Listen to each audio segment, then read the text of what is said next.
Good day everyone, this is Onion. It's Tuesday, March 30th, pre-market. This morning I'm going to go over Churchill Capital with you, look at some technical insight, short selling activity, and institutional holdings.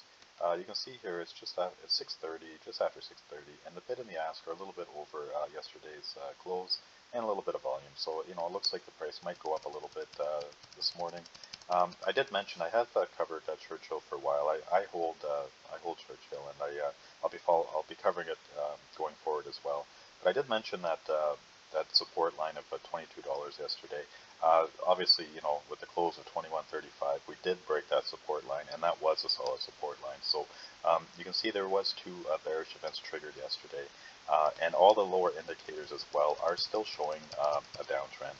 I also mentioned yesterday this is pretty much following NEO, and then there is a little bit of bad news in the EV sector right now with those, the semiconductor shortage and that. So it's going down slowly.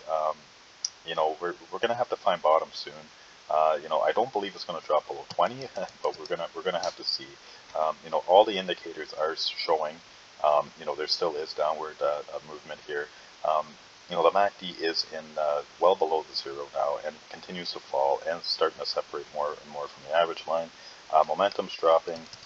This is the one of the bearish events that were triggered yesterday. You can see the CCI actually dropped below the -100, and that's a very solid sign of the downtrend.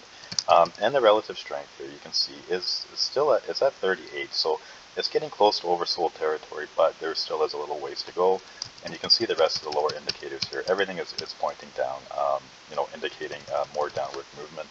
If we look at the short selling and institutional activity, yesterday, was fairly average, 23%. You can see here, this is the month of March, and it's usually in, the 20s, the low 20s, high teens. There's really nothing out of the ordinary here with the short selling. I did just check the borrow rate, and it's 2.13% if you wanted to borrow today, and there's 4.9 million shares available. Those values can change throughout the day. That was as of 6:45, I believe I checked that. So institutional activity, there hasn't been anything reported since March 1st. So far, as of this morning, you have 153 institutional owners, and they represent 37.65% of the float. I hope this video helps. Have a wonderful trading day, and good luck.